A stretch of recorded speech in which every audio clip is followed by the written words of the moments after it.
Good tidings, my friends, and welcome to another episode of Artsy AF Podcast. I'm Andrew Norris, your host. And first order of business this week, I want to shout out the man, Austin Weber. Austin is a Patreon subscriber, and as such, he gets a shout out on the episode after he subscribed. Last week, I didn't get to give people your social media handle, and that is at NotSoSmooth on Instagram. Check him out. He's got some acrylic paintings up there. Big shouts to you, sir. Second order of business is that the Patreon subscribers will get the video of the interview on Monday. That's today when you're hearing this. And the suggestion box is open for a second tier and above.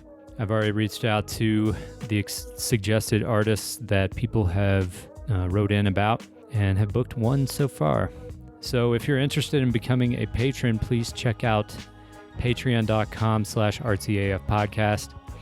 I've got some benefits on each tier level there that you can find. You can get merch, you get to watch videos of the podcast, and give out suggestions of artists to have on. All right, this week's guest is Jen Ingram. She goes by Ancient Digital and Tribe 13 Gallery on Instagram. I'll have the links there in the description. Jen is a curator, festival art coordinator, art history student, and co-founder of Tribe 13 Gallery. If you don't know Tribe 13 Gallery, they are instrumental in bringing visionary art to the world. Jen and I talk about the genesis of Tribe 13, some of Jen's most memorable festival moments, the importance of clear communication, and what she looks for in applicants to participate in a gallery, among several other topics. We touch a small bit on NFTs. The important thing here is to check out hickatnunk.xyz and calumet.io for platforms minting NFTs on the Tezos blockchain, which uses proof of stake to verify a transaction.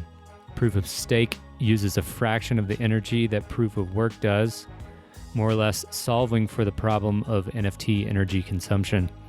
I'll include a link about proof of work versus proof of stake in the description here. So let's get into it. Jen Ingram.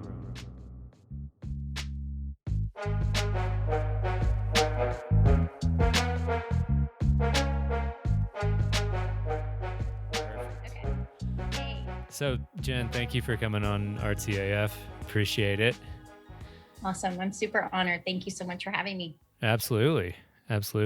So I'll give you like a proper intro and like something that I record later. But for people who might not know, tell them about Tribe 13 and how you got started in like the gallery, festival gallery world. Yeah, well, Tribe 13 has been around since 1997. I met Roman sort of randomly in Seattle, Washington at the Pike Place Market. And we sort of established a sort of crush or excitement towards each other. And I actually wanted him to paint my Volkswagen bus at the time. So it was very nice. Sort of funny, sort of awesome, sort of weird, actually, that it ended up being an entire community of artists and kids and all of these things. So but yeah, we basically, it was his vision 100% from the gate. And I just sort of, helped implement it, being he was this, super powerful artist and he had this vision. And I wanted to make sure that, it could happen. And it just happened really fast. We started to attract all these different types of people. And, we hadn't really ever been to like a festival in that sort of realm like that, where people wanted, they started hiring us to do like live events where we would coordinate the live painters. I think our first really big one was in 2000, and then 2003 was Earth Dance. Oh, so nice. That's sort of like, yeah, we did the interdimensional art show in 2003. And that sort of was the big catapult that sort of pushed us into the next, from the fine art gallery into like the festival realm. Nice. So, What was that, the interdimensional art show? Well, it was a collaboration. We had work from Alex Gray. We had Martina and Robert had their pieces in there. Chris Cooksey, Chris Davidson. It was a full fashion. We had a fashion show. We had music. So it was fully based on music. It was in Seattle. It was at our own personal gallery. We weren't really sure what to expect. We knew we were building something big, but we weren't really sure what was going to happen. They put a full page ad in Juxtapose, and I'm telling you, over 1,000 people were lined around the street. Mark Henson brought his Sharing the Wealth banner. It's like huge. It's like 100 feet by 40 feet, dropped it on the side of the building. I don't know if you guys are familiar with the Sharing the Wealth, but check it out, by Mark Henson. Blew people's minds. I mean, they didn't know what to do. And we had to like turn people away. It was a complete and utter success beyond, for visionary culture, for our friendships. Like from that point on, it sort of blew up into a family. Yeah. Yeah. Wow. That's cool. It's funny. Yeah. Just a funny, like, side note. In 1997, I was like 12 years old. Right. But I visited Seattle for the first time with my family then. And I remember like the Pike Street Market and people like tossing fish to each other and stuff like that. And I was probably working there. Yeah. That's so cool. Yeah. Selling tie-dye baby clothes. That's so wild. Nice. Yeah. Nice.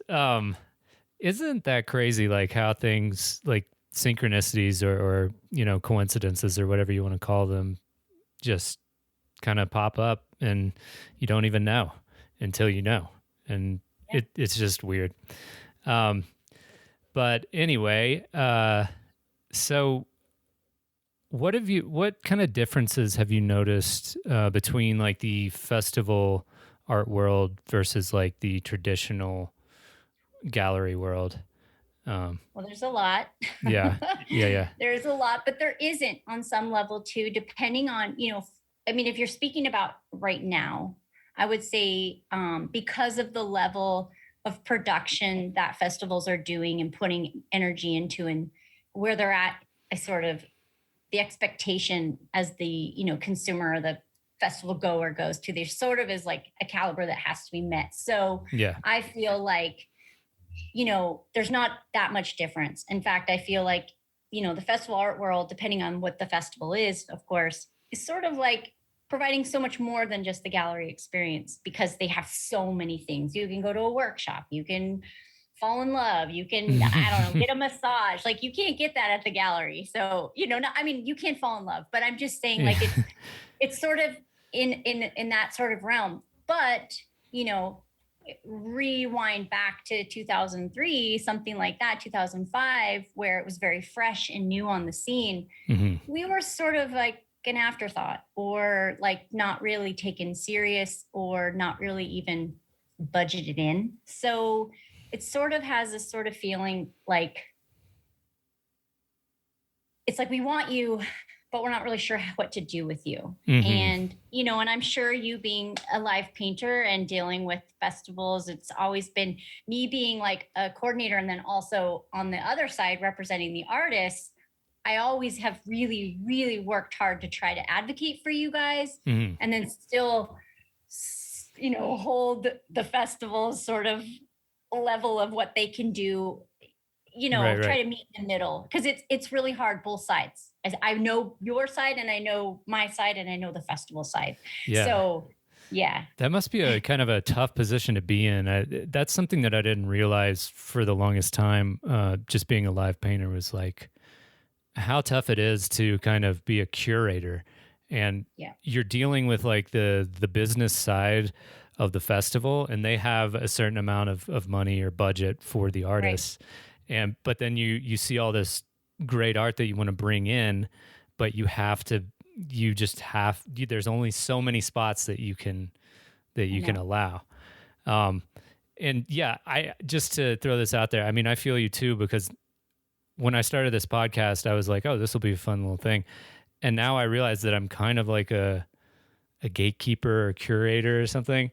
And it's like that part of it I don't love because people end up like getting mad at you or like taking shit personally, or I don't know.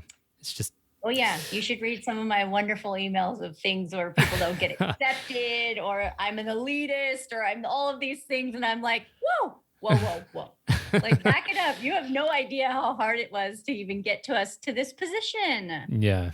of respect. Like, a lot of us paved a lot of dirt roads for you to get to where you're at. And no disrespect either, but I'm just like you. I just want it to work out. So, and I want it to be beautiful, and I want you to survive, and I want you to paint and thrive. So, Yeah. What kind of changes have you seen it being in that position since you started?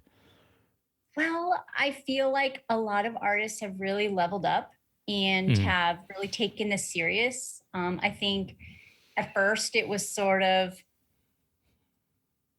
I don't know, might sound weird, but more like an opportunity, like, oh, I just want to go to the festival and I don't want to pay and I just want to show up and I just want to have like the free bennies and like, but the majority of artists that I do work with, I feel take it very serious, and it is a job. And it's also, you're like providing, you're showcasing yourself, you're representing a culture, you're representing all of these things. And it's a responsibility if you really care about your work and what you're trying to do. And if you really want to be taken to the next level, or, beyond just the festival experience, I think you have to sort of constantly be a professional. And so that's one of the biggest things I've seen is, sometimes at the beginning there was a lot of debauchery happening, and which is totally fine, because I think that's awesome. Beautiful artwork, beautiful collaborations come out of that, and I have seen it all. And so I think that's cool. But I've also seen a lot of, in the last 10 years especially, like, I mean, some of the best have gone on to, really successful careers, art careers. Like outside of just the festival world. Yeah. Right. But they were heavily immersed, and that was sort of where maybe it wasn't where they began, but they found community, they found a crew, and then they expanded, and probably will always come back. Yeah. Oh yeah. Yeah, for sure. Yeah. So how big is like community on your list of like priorities when you're kind of coordinating these things? It's a hope. It's also interesting too, because you do definitely see how a lot of people are sort of out for themselves. So I know that sounds kind of weird, but I am dealing with art is from the self, and it is sort of can I don't know, it's huge. I feel like if we're not really working our best part that we have, then it kind of just goes out the window, whatever vision we're working on. So like if we're doing, like, for example, we did Fractal Planet or Fractal Nation, then we moved into Fractal Planet at Burning Man. And that was such a huge part in community. If people didn't do their exact extreme parts, then it wouldn't have been as successful.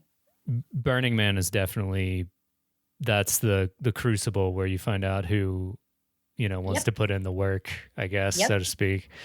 I've only 100%. Been once, but someone, told me beforehand, like, what a sparkle pony was. And I was like, oh, I definitely don't want to be that. So, yeah. We definitely had many at our camps, but they're important too. They are too, yeah, because they bring this kind of like chill vibe, and you're like, oh, okay, cool. But yeah, I guess everybody has their what would you call it, niche in the ecosystem, right? That's correct. Yeah. So when you get like applications to a festival to be either in a gallery or featured as a live painter, is there anything specific that you're looking for, or? Yeah, I do. I for the last few years, I've been pretty sophisticated in my application process, like having forms and like really specific questions. I feel like I read every single one of them. I read all of them. Oh yeah. Because listen, there's so many times where I have let artists I have never heard of, they have 2 followers on Instagram, because I believe in what they're actually saying. And I feel like those are the artists that if I turn down, they might not paint anymore. This is their one shot. And it's not every day, but I definitely have done it. And I also, look for professionalism and persistence. And I loathe when someone just sends me a link to their website. Send me some JPEGs. I want to see Yeah. physical things that I can look at, send me a video, send me things that are like creating this dynamic experience that you're trying to share so I can share that with others. And it's really important, having great photographs or however you document your work. If you do, 4x5, whatever your like, shoot down process of your work, like have the best stuff. And if you can't afford that, which I totally understand, figure out a way to make that happen, or talk about that in your application. Say, hey, I don't have the means right now to have a really great scan of my work. I'm working towards that. Yeah. Listen, that changes everything for me. That's interesting. So just being like upfront and completely honest and maybe even a little vulnerable can help you out. Because it does. It helps me. I've definitely dealt with some people who have fluffed applications, and then I have accepted they don't show up. They end up partying all weekend long and they've totally flake on their mural or whatever. And I'm like, I'm embarrassed because I'm like, dude, I totally took a chance on you. And like, or my worst thing is when people just flat out don't come and they're on the lineup. I've given all this energy and I'm like, what if I just did that? Then we don't have a gallery. Like, can you imagine? That would never happen. So, but I take those artists as serious as I take my job because I want them. Now, obviously things come up, a family member or something happens. And I respect that. But, I think that's happened more and more in the last few years just because there's a lot more artists and I don't know everyone, like I did before. So yeah, communication is key with that kind of stuff though, like if you're not going to show up to a gig, like it doesn't matter what it is, whether it's a festival or even a gallery opening, it's nice. Totally. It's always nice just to be like, heads up, person who's running this, who's put all types of energy into this. Totally. Not going to make it. And it also gives me an opportunity to fill their spot with the 20 other artists I turned down, so it feels sort of like, hey, you're taking someone's spot, rude. Rude. So yeah, speaking of all these events, like everything just got canceled the last year plus now. What was your last event? Was it Gem and Jam? It was actually. I have to tell you this, like right now, kind of publicly, that I felt bad for kind of passing on Gem and Jam because that was the last time that happened, basically. So thank you. And I don't know, I just felt like you should know that for whatever reason. Hey, we're all like, that's the thing, it's a tricky thing because it is far. It's a destination event. It's a lot of work. I'm not going to lie. It's a lot for me. It's a lot for all the artists. Unless you live in Tucson or you live in that very close, area, it's a trek and a journey to go there. And I really, really, really respect all of the people who make it to that event because it is special, but it's also work to be there. Yeah. The heat, all of the conditions, it's still sort of winter. So you're dealing with like extreme. So I get it. So no worries. Hopefully you can come again. Yeah. But what have you been doing since then? Well, I basically had sort of a midlife, like everything is shifting. I mean, I've been sort of, working a little bit outside of the festival experience, wanting to move on to other things, taking very select events. I help with Tipper and Friends. I love that. It's like brings me a lot of joy. They give me a lot of creative freedom. It's something that feels really good and supported. And so I probably will do that for as long as they have me. And I basically went back to school and I am getting my BA in art history. I finish in a month from yesterday. Oh, wow. So I'll be graduating. Congrats. Yeah. And thank you. And I started a pretty intense research project on visionary art and culture. So I've been researching and writing about visionary art and contemporary art, mixing glass and all these different sort of subcultures within visionary art and psychedelic art. Okay. So are there any tidbits in that part about your research into visionary art and how it's kind of emerged over the past, 20, 30 years? Yeah. Can you be a little more specific? Yeah, I I was guess just going to because I'm say like, like, sorry, I don't have anything super specific, but like maybe how, like, okay, so something that I've noticed is that like visionary culture, like it or not, sort of springs up around weed and psychedelic culture. yep. And especially like with glass and stuff too. I mean, that's part of the reason I moved out to Colorado, because it seemed like there would be a market here for people who like wild paintings and wild art, Yeah. like just like looking at wild art. Have you tackled that subject at all in your research, or no? Yeah, I'm tackling it. It's sort of tricky. I think I'm going to dive deeper into that. So I got accepted to a grad school. I'm moving to DC in Oh the wow. summer, Oh, and I'm going to be going to American University and for continuing my research on contemporary visionary art. And nice. it's such a big deal that multiple schools accepted me with my proposal of this being my focus only. So That's super cool. I like want to cry because it's like someone read my paper and they are giving me funding to do this. How Yeah. cool is that? Yeah. And So it seems to be like a nod from like traditional institutions that that's like, right. yes, visionary art is a thing. Yeah.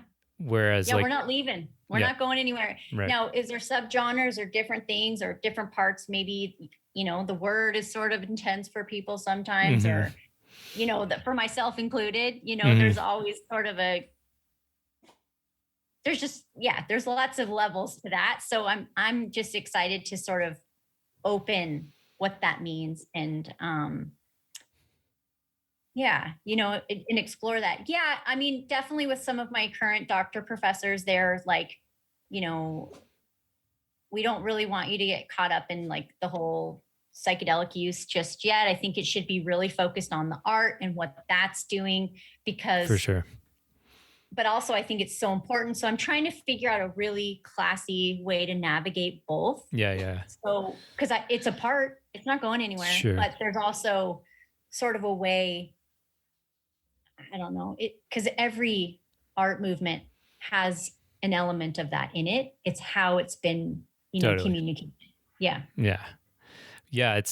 You might like find some way to sort of Trojan horse the fact that like, yo, we smoke weed or whatever, like not like that, Yeah. of course. Like, Well, I'm don't not say it. denying it. Yeah. Yeah, I'm not denying anything. I definitely say there's definitely, some of the biggest patrons, we cannot deny that Yeah. this genre has been supported by the legalization, all of these different factors. So I'm not ignoring any of that. I just Right. am Right. really trying to, I don't know, be Yeah. very graceful with it. For sure. For sure. So how do you define visionary art? Well, I guess I always go back to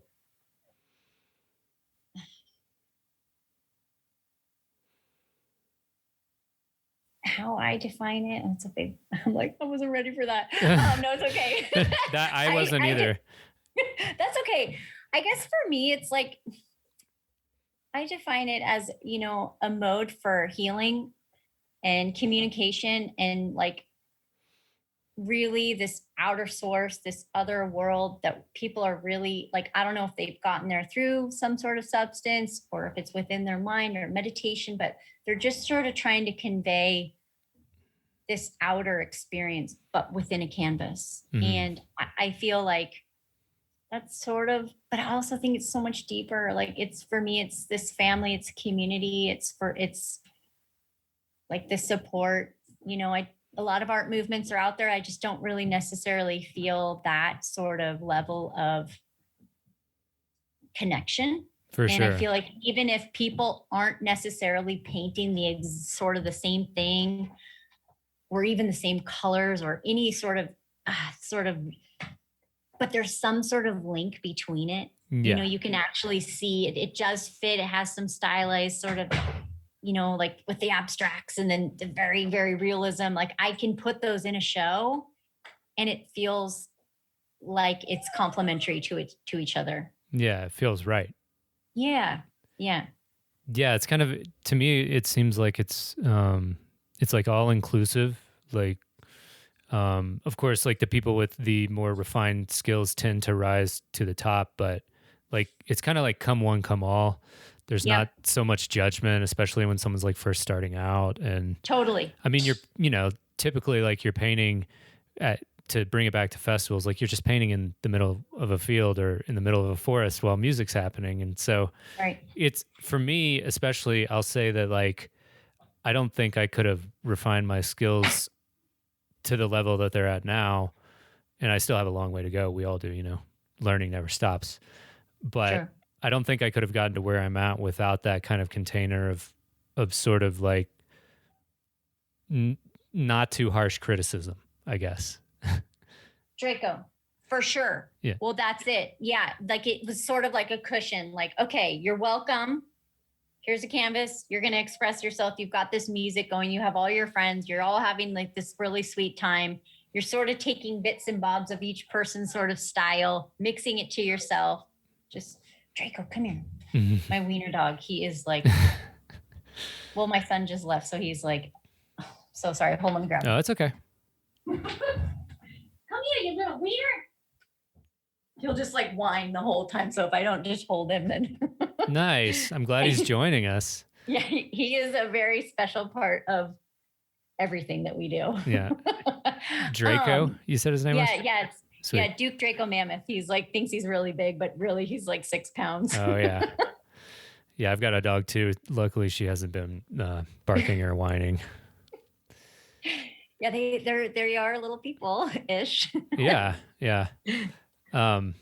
Okay. So yeah, taking it back to that, I think it's super important, and it's always interesting too, to sort of be in charge of situations like that, where I was thinking a couple of years ago at Tipper, I remember having to like shut down some renegades and like having that conversation where I just kind of chuckled because I'm like, well, I would have never said anything like, and now I'm in this position where I'm like, you're not going to like, having to go tell, I don't know. It's just such a hard thing because it's like, here we are. I put you on a flyer. I've really taken the time to like, put you in this sort of spotlight. And then we've got like all these other artists who want to express themselves, which I totally think is beautiful. But yeah. But then I have to be like, well, actually, then it looks confusing. And it's I'm like, yeah, it's been really sort of interesting. So I'm wanting to learn how to deal with that better. For sure. Overflow or an area. I don't know what to do. I'm like, what do I do? We've kind of started like this, it's a phenomenon. Like and I'm not going to kill your creative process. Yeah. Yeah. That doesn't feel good. That's tough. Yeah. It's like a thankless job, It's kind of like sort of has to be done because you want to honor the people you did bring out and that have been putting in the work for, sometimes 10 plus years or whatever. That's right. But you also don't want to just be like, you don't matter to someone who's like just starting out and they're like, oh, of course, all these people are painting. I can paint too. Exactly. And then who, to be that bearer of sort of funky news. And it's like shutting them down could shut their whole like career down. The brain spaced out at like, oh, Jen didn't allow me to do this. Cause I remember, but I have some really great, experiences with it too. So yeah. What are some of like your most memorable festival moments? They don't have to be, you don't have to tell us any secrets or anything, but. Well, I will say one of my peak moments, I think was Fractal Planet, 2013. We've got a dome, a 60-foot dome filled with all this art, beautiful art. We've got John projecting, Andrew's projecting on the other dome. We've got 2 domes. Tipper's on, we've got 10,000 people in the audience. I climb up the ladder and I'm just like crying because I'm like, we did it. It's like this literal dream peak moment. where I'm not sure if it'll ever, that particular thing, I don't know if we could ever replay. Sure, but, sure. And that's okay, because it was so, like, yeah, I remember being up on top of that ladder, just being like, this is it. Like, we did it. Like, we're sharing our ultimate expression with thousands and thousands of people, whether they meant to be there or not. They're here. Right. Yeah. So, another one I would say would be, in Shambhala. We used to do Shambhala way back in 2003, 4, 5, 6. I think 7 was my last one. Mm-hmm. And, crossing the border with a lot of art, and not really knowing how to navigate a lot of that. It was, I wouldn't say it was illegal, but it was sort of like you needed a lot of forms, and you needed to, and we weren't really there yet on it. I'm admittedly saying, and it was really interesting as the art was getting more popular and people were getting better, sophisticated websites. They were knowing that we were kind of coming because it was this event. Mm-hmm. So they would, people would get stopped, and then they would be like, "Oh, well, you sell all your stuff for this." They knew, like, itemized listing, and they would tax us on each print. And so we'd end up paying them all this money just to get across. And I'd be like, wow, we've kind of made it. Like, people are paying attention. Yeah. So that was interesting. Man, paying taxes to another country on sales of artwork. I mean, did you expect it? I guess probably not the first time you went in. No, it was sort of detrimental. I was, like, actually really nervous. Like, sometimes we would be doing these events, Roman and I alone with the 2 kids, and, we meeting people there or whatever, crew. And that whatever money we had is what we had. It wasn't like we had tons of excess. We sort of were very organic in the way that we, like, how can I say it was, and most of the money that we'd spent was on creating products. So a lot of times we kind of came just like, I hope this works out. Yeah. That's just like everyone. Mm-hmm. Yeah, exactly. Yeah. I was going to say that's the beauty and the curse of the festival world is it's a gamble. If you're a painter, an artist in particular, like, it could rain all weekend. Yeah. And you can't sell anything. Right. You know, maybe depending on, obviously now with, like, we have more sophisticated gallery spaces with, like, tents and things, but. Yeah. I mean, I think that's part of the reason I kind of like it too. It's like, oh, what am I going to gamble on this year? Yeah. It's kind of exciting to me. I don't know if you still feel that way. I feel like maybe since, like, Tribe 13 is a little more established, you're probably given a guarantee maybe from the festival that, like, your ass is covered, or no? It really depends on who I am dealing with. Sometimes you negotiate, like, a budget prior, right? And that's just to kind of cover your costs, depending. It just depends on everyone's individual, right? So sure, like, certain things are covered, but a lot of times it's not like we're relying on sales to happen. You're hoping for them to happen for you, for the artist, and also the teeny bit of percent or something. You know what I'm saying? So you're sort of like, we were kind of covered in a way, but a lot of that budget goes to all the different facets. So it's not like I'm pocketing all this cash. And, right. I mean, it's like all. So sometimes it's So it's as you kind of as evolution has happened within this, I try to navigate and negotiate things where I'm not fully dependent on that, or I just don't even think about that anymore. I try to think about, this is what we're doing. If this happens, it's a bonus, and we're good regardless. Right. Yeah. I try to make sure that I can at least break even, or feel like I'll probably break even, like that there's a good guarantee on that. But I mean, I used to just accept everything, Yeah, same.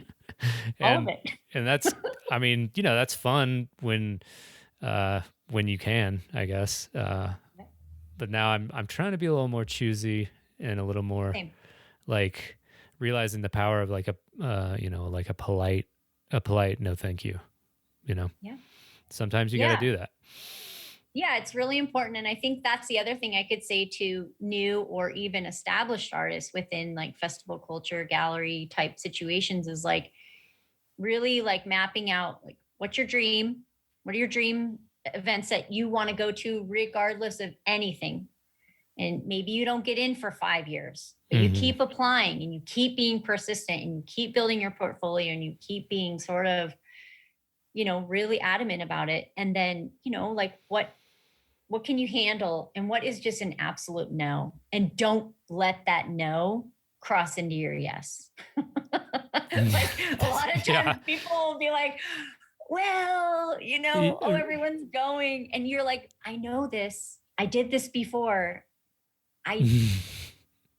Why am I doing this again? Yeah. Or if you do that, then you have to literally just put aside any expectations of Right. financial gain. Right. Right. You That's just, it. yeah.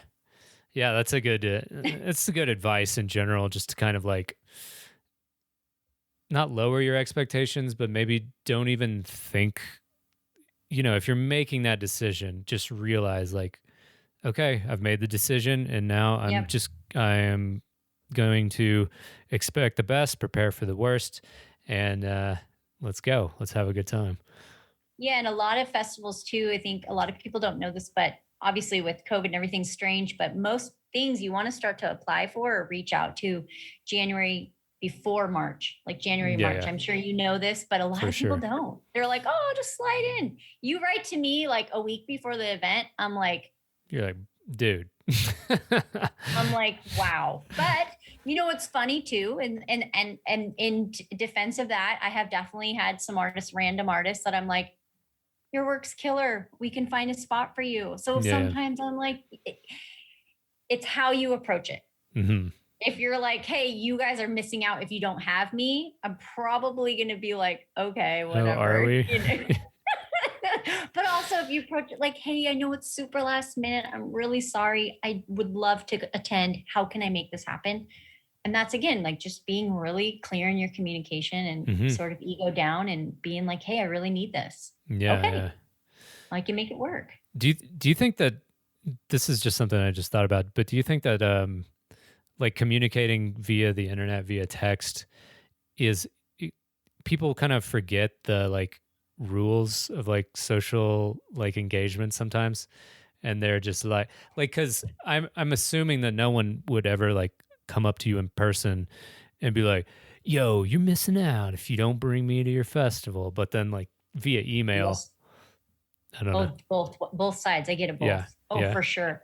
My very favorite thing that happens to me is like midstream Thursday night, just you're in full production mode and someone comes up to show you their portfolio.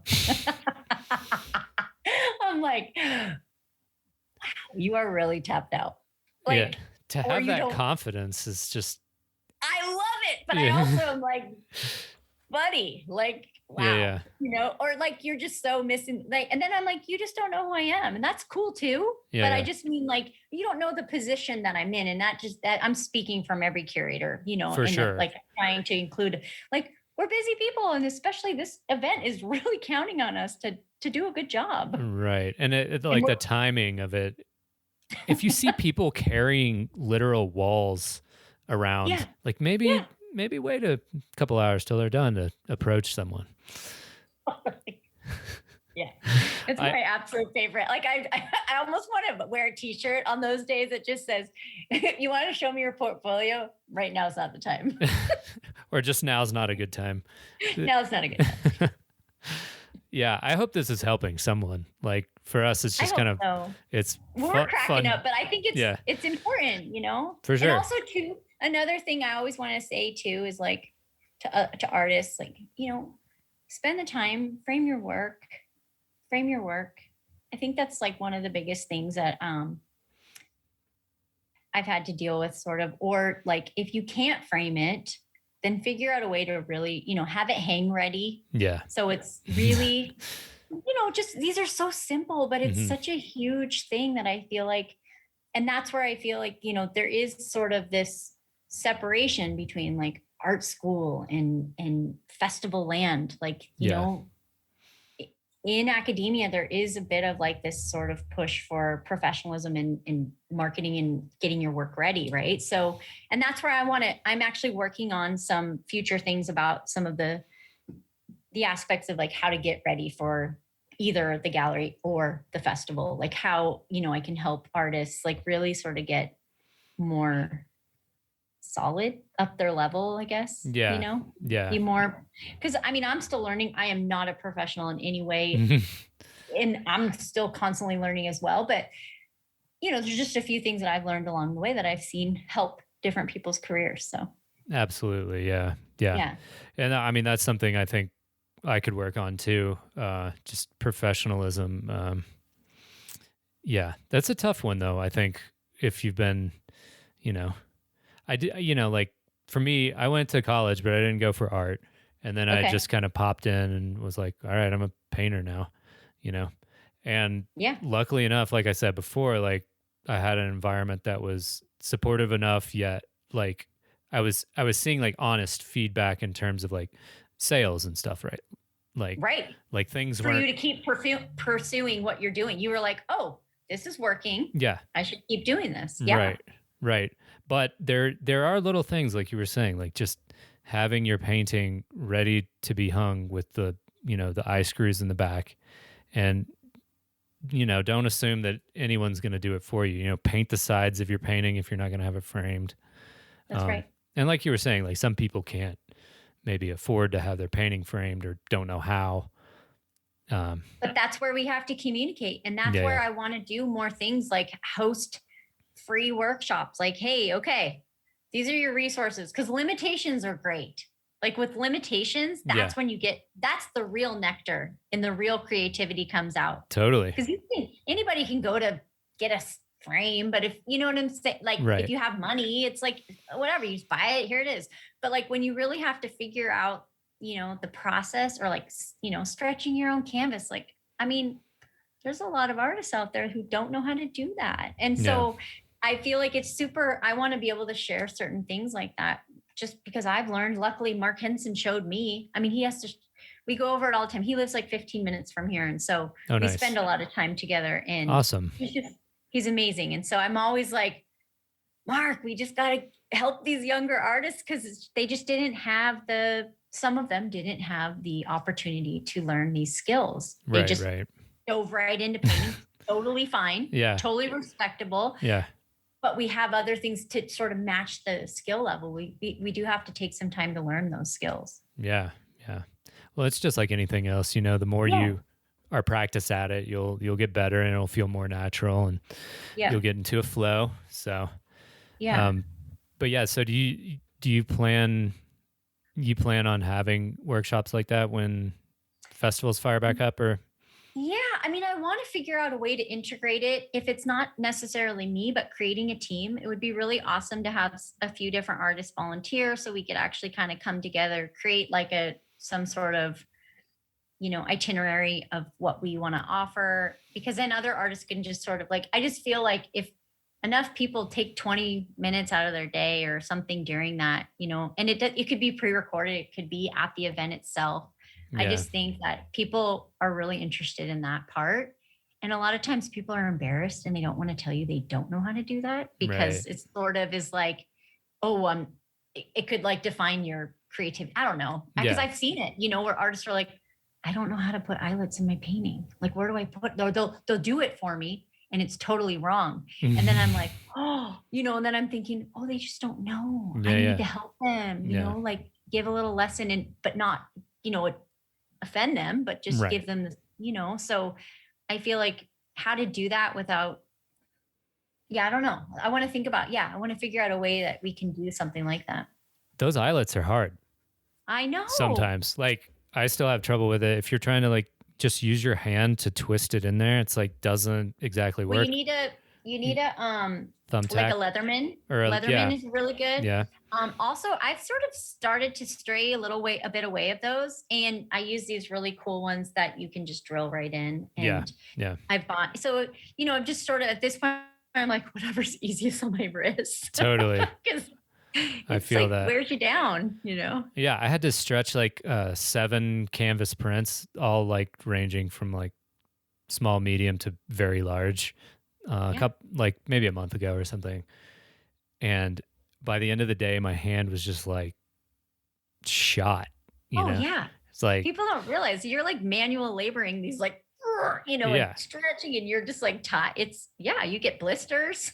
yeah. So it's definitely one of those things. Like I was just thinking, someone might be thinking like, oh, why wouldn't you just watch a YouTube video or look it up on Google? And some of these things you have to have that kinetic learning happening, or at least maybe be there to see the finer points of it.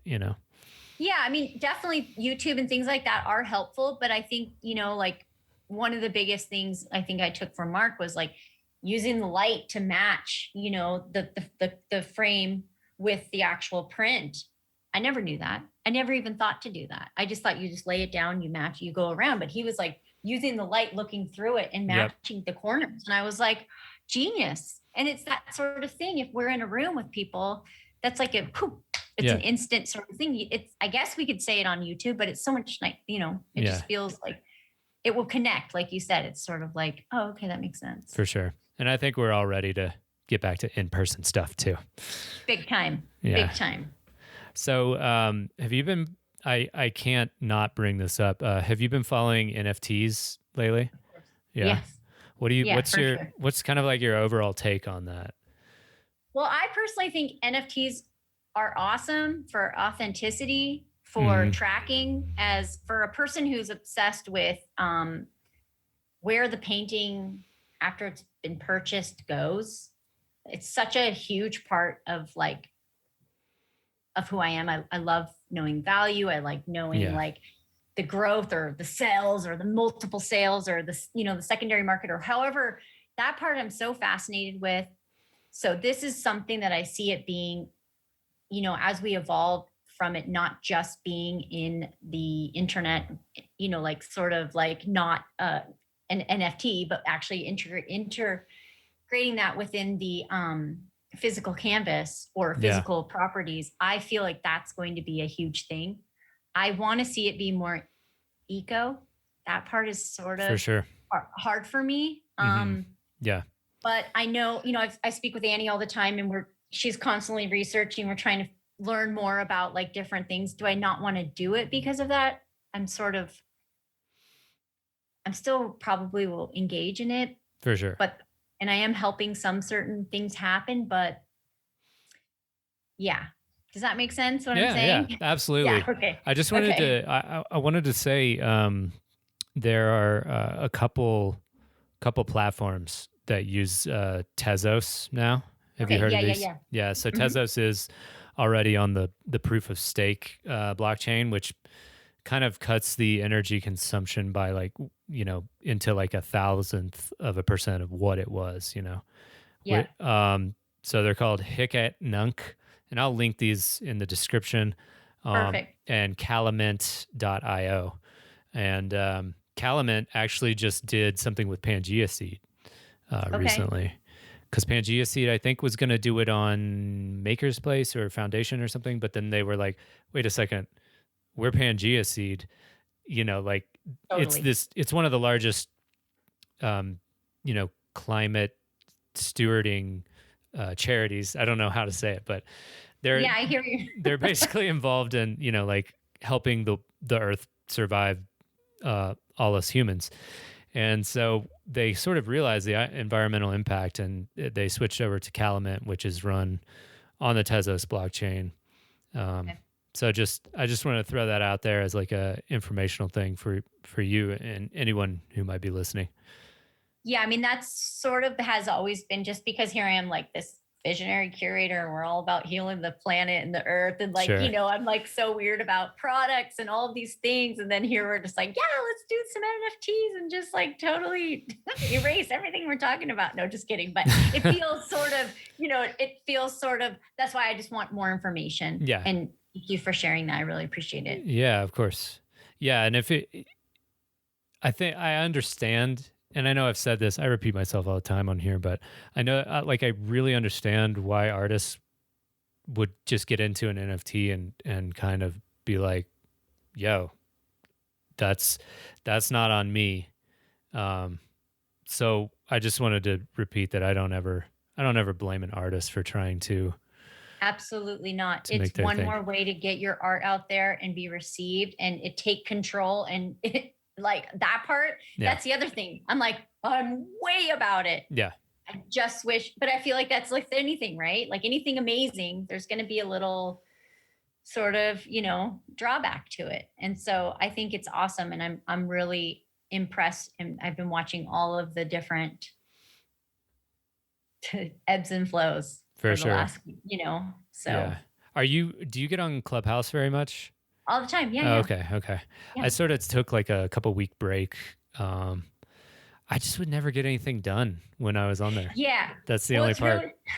It's hard if I need to like not think about my paper or papers. Mm-hmm. I just need like 20 minutes to just hear other people's like sort of whatever. Yeah, I'll do it. But right now I'm just so focused on trying to graduate. Like that would literally, I will get nothing done. So I'm just like, so I'm like, no. Yeah. But if I need, it's like TV, I don't have TV, but if I were to watch TV, that would be sort of like just turn off and hear other people sort of have like what they're experiencing. I don't know. Just hear other people's like consciousness for a little bit. Yeah, just something else. Cause I'm not really around that many, people right now. So where are you, by the way? I live in Ukiah, California. So it's 2 hours north of San Francisco. Awesome. Cool. Yeah. Yeah. You lived there for a while? Yeah, I've been here since 2007. I moved here due to festivals and weed and all of the things. And this is just a sort of a magic land for that. It's beautiful. It's definitely challenging to continue to live in a place that is sort of, a lot of people have left. They went to Grass Valley, they went to Denver. Like a lot of people we're sort of like the diehards that are still here in a sense, because Mendocino County it's not easy, but my kids are here, and now that they're like 20 and 23, I am now like way can leave, and I'm looking forward to a shift. Yeah, for sure. That'll be cool. Yeah. Congratulations on that. I don't know if I said that, but I'll repeat it. That's pretty cool. You. Yeah. Yeah, it's a big deal, honestly. And I'm scared, and I'm also beyond excited. Yeah. So you're studying art history. Who stands out in the last 3,000 years of art? Do you have a favorite? That's a big comment or a big question. Let's see. Like within the last It doesn't have to be that long. Just, I was kind of making a joke with the whole 3,000 years totally. Thing. Like, who's your favorite after? I'm super interested in, recently I'm really trying to like focus on a lot of female visionary artists. Yeah. I have really wanting to sort of push that. Our first show in 2003, there was one, and that was Martina Hoffman. Really? And yes, there was one woman in that show out of the plethora of artists that we had access to. And that was sort of strange for me just to sort of see we didn't have a piece of Allison's in that show, which I thought was sort of strange, but we just had Alex's work. And I think, it was interesting. And, there was definitely, if there's female artists out there, it was sort of so new in creating this group or this tribe or whatever what was happening during that time. So to watch it really just grow exponentially in the last, 17 years or whatever it's warms my little heart. And so so the more I can sort of, help the female aspect, because there is a little bit of a difference. Yeah. In notoriety. I'm not gonna lie. Yeah. So, do you think why do you think that is? I don't know. I think traditionally, I'm actually, one of the things that I've been focusing on is that a lot of the women that are in our scene have chosen to not have kids. And that has been an interesting sort of like watching that, being that they're giving birth to canvas, or they're giving their Hmm. birth through their art. And it's really beautiful, but it's also really sort of, it's different. And so I don't know what it is. I think, a lot of times if you become a mother, you can sometimes, your art sort of, it's important, but it's not your number one Right. thing anymore. Right. Of So course. Of course. yeah. So I Yeah. think but I mean, within our own personal scene, I mean, all the women, every female artist that I think is just pushing the envelope right now doesn't really have a child, Yeah. Yeah. and Yeah.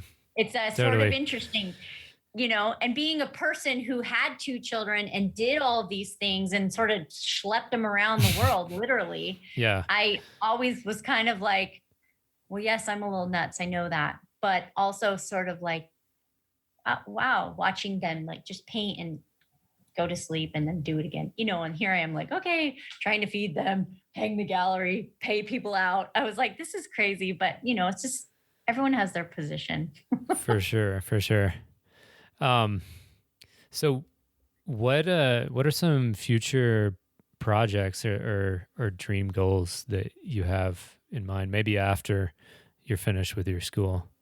Yeah, I mean, I'd like to, well, I want to focus on books. I want to focus on some sort of large scale documentary that is very detailed and is not too far in any direction where it could be sort of not taken seriously. For sure.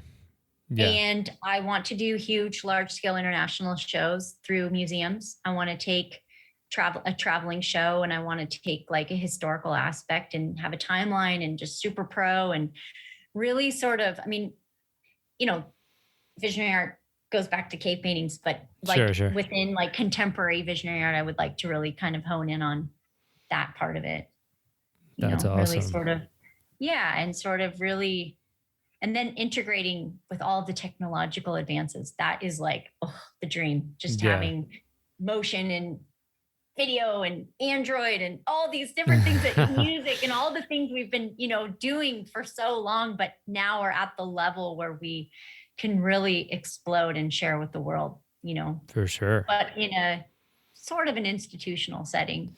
Right. Yeah. Like you don't want to take the spirit away of what it is, but you also Absolutely not. want to make it accessible to someone who went to like art school or whatever. And, Well, yeah, like, so last week, Amanda, myself, and my son went to Meow Wolf. Okay. Nice. And we went through and the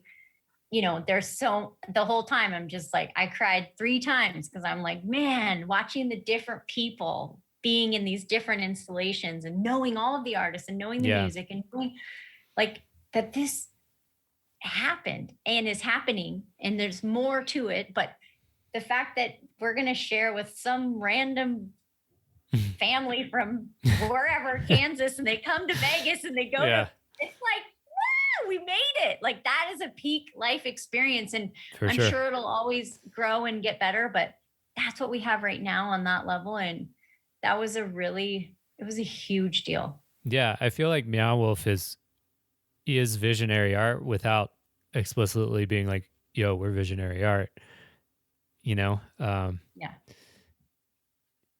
I don't know if you've been to the one in Santa Fe too, right? No? I haven't. Oh, you haven't? No. Okay. I really want to go. I think that would be, because I'm also writing about it in my paper, just about the legitimacy of what they're doing for, Absolutely. and the choice and the process of who they chose and how there is only a few female artists involved and, just how does that work? And just, but yeah, I haven't been. I really would like to go because I feel like that would sort of maybe tie a little bit more together, the mission and the vision. Yeah. Yeah. I went by myself the first time. I was like traveling. I went out to California and traveled back, but I was just like, how are there not like murals of all the artists I love like in here? It lends itself to that. The whole idea of it is like there's like the story like embedded in the structure in the art installation, and it's called Eternal Return. And the first like you can walk through this fireplace, and hopefully I'm not spoiling it for anybody, but the thing that's on like the little TV in the next room you go into is just Terrence McKenna talking about like Terrence McKenna stuff, you know, psychedelics and Wow. the human experience and stuff. And I was like, oh, well, I like the direction this is going in. But yeah, anyway, sorry to just ramble there. No, it's awesome because, you know, and that's the thing, sort of what I could say. It's like Meow Wolf was awesome and super grateful that it happened, but it's just the beginning. That's sure. just the beginning of what we all have access to. And because of them doing that, it just creates a platform for us to continue building on. And that, you know, because, you know, I've definitely heard different opinions about different things, and nothing's perfect. No festival, no gallery, no museum, no Meow Wolf. Nothing is perfect. Yeah. But we have to be super appreciative of the opportunities that we are given and build off of those. Absolutely. So yeah, I got one more question for you. This will be our last question. Okay. What would you say is your superpower?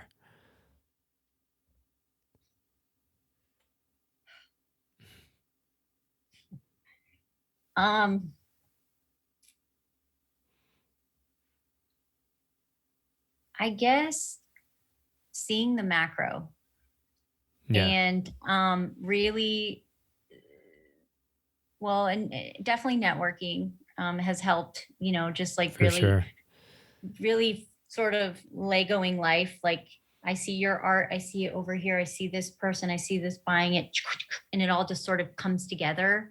I think just being, I mean, it's sort of cliche to be like, oh, being a visionary, but like really seeing like beyond just our immediate, you know, experience. And like, sure, we might have an event in 2 months, but I'm already planning the next event 3 years down the line of what I hope to see, you know? And so really just sort of seeing the macro in this whole experience.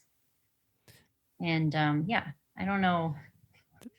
It's hard I know it can be hard to like big ups yourself, but like yeah, I'm like operating in complete chaos is really great. I don't know. Yeah, in like extreme conditions. herding cats and juggling plates or whatever. Totally. Yeah. Well, awesome. Sweet. Thank you so much, Jen. I really appreciate you coming on. Awesome. Thanks for having me. It was so awesome to share. And yeah, if anyone ever reach out. I'd love to continue the conversation. Yeah. Just real quick, where can people find you?